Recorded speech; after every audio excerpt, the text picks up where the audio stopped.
Hi hello नमस्कार, कसेच सगळे मजेत ना? मजेतच असायला हवं. मी मोहिनी सगळ्यांचं मनापासून स्वागत करते माझ्या पहिल्याच व्हिडिओमध्ये.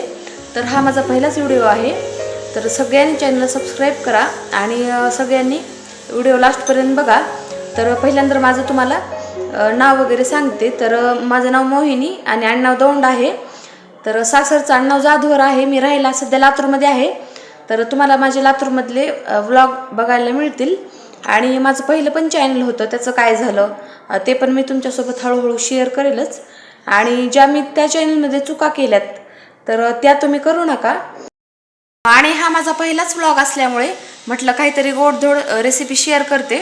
आणि असं पण आषाढ महिना सुरू आहे आणि मी काही आकाड आणखीन तळलेला नाही, तर त्यामुळे आज गोड कोंडुळे करायचे आहेत. ओवीसाठी वरण भात वगैरे लावला आहे, तर भाताचेच मी गोड कोंडुळे करणार आहे. 15 दिवस एकदम छान टिकतात आणि एकदम मऊ आणि खूप छान लागतात खायला पण.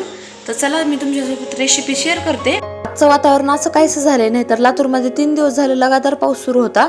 चला रेसिपीला सुरुवात करूया. इथे विलायची, सोप आणि साखर घेतली आहे. साखरेमुळे पटकन असं बारीक होऊन जातं आणि त्या लगेच मी गूळ खिसून घेतला. अशा प्रकारे बारीक खिसायचा आणि बघू शकता किती एकदम आपली सोप आणि इलायची बारीक झालेली आहे. इथं इंद्रायणी तांदूळ मी वापरलेला आहे. बघू शकता मस्त असा गाळ भात शिजवून घ्यायचा आणि पीठ चाळून घ्यायचं मस्तपैकी. तर ह्याला भाताचे कोंडोळे म्हणतात आमच्या इकडं. तुमच्या इकडं काय म्हणतात नक्की कमेंट करून सांगा. आणि याच पद्धतीने तुम्ही तिखट कोंडोळे पण करू शकता. तर अशा प्रकारे पीठ वगैरे मळून घ्यायचं. गव्हाचं पीठ काय करायचं, टाकतच टाकायचं, नाहीतर एकदम घट्ट होतं. चवीपुरतं मीठ टाकून अशा प्रकारे छान असा गोळा मळून घ्यायचा. तर बघू शकता. आणि मुलांच्या टिफिन मध्ये वगैरे पण देण्यासाठी खूप छान बेस्ट ऑप्शन आहे. आणि बिस्किटाऐवजी तुम्ही घरी पण हे बनवून ठेवू शकता. 15 दिवस आरामात टिकतात आणि कुठं ट्रिपला वगैरे जाण्यासाठी पण खूप छान बाहेरचं खाण्यापेक्षा.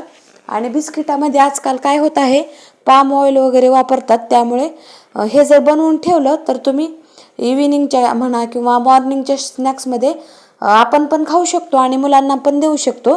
तर तुम्ही नक्की ही रेसिपी ट्राय करा. तर आमच्या इकडं मराठवाड्यामध्ये याला गोड कोंडुळे म्हणतात आणि आषाढ स्पेशल आहेत बघा हे. तर प्रत्येकाच्या घरी केलीच जातात, तुम्ही नक्की ट्राय करा. तर खूप छान लागतात आणि कमी जास्त गॅस करत तळायचं. खूप लाल पण काढायचे नाहीत आणि एकदम पांढरे पण नाही. अशा प्रकारे सोनेरी रंग येईपर्यंत तळून घ्यायचे. खूप छान लागतात. तुम्ही नक्की ट्राय करून बघा आणि कशी वाटली रेसिपी ते पण नक्की कमेंट करा. तर आपला हा पहिलाच व्लॉग असल्यामुळं सगळ्यांनी चॅनलला सबस्क्राईब करा, व्हिडिओला लाईक आणि शेअर करा जास्तीत जास्त. तर इथं माझं गोड कोंडुळे वगैरे तळून झाले होते. आता मला बाकीची पण कामं आवरायची होती. ओवीसाठी वरण भात वगैरे लावायचा होता. सकाळच्या स्वयंपाकामध्ये मी चपात्या वगैरेच त्यांना टिफिनसाठी बनवल्या होत्या. आता लहान मुलांना कसं वेगवेगळं काहीतरी लागतंच खायला. तर बघू शकता अशा प्रकारे खूप छान मधून सॉफ्ट पण झालेले आहेत आपले कोंडुळे. इथं लगेच वरण भात लावायला घेतलं ओवीला. मुलांना कसं वरण भाताशिवाय म्हणजे खातच नाहीत लहान मुलं. इथं तिला तोपर्यंत ड्रायफ्रूट दिले होते थोडेसे, ते पण तिला खायचे नव्हते. खजूर ते पण नाही खायचं तिला. बाहेर बघत होती, बाहेर मांजर दिसली होती तिला, तेच मला म्हणत होती. तर इथं बघू शकता दूध वगैरे तापवलं, किचन क्लीन केलं.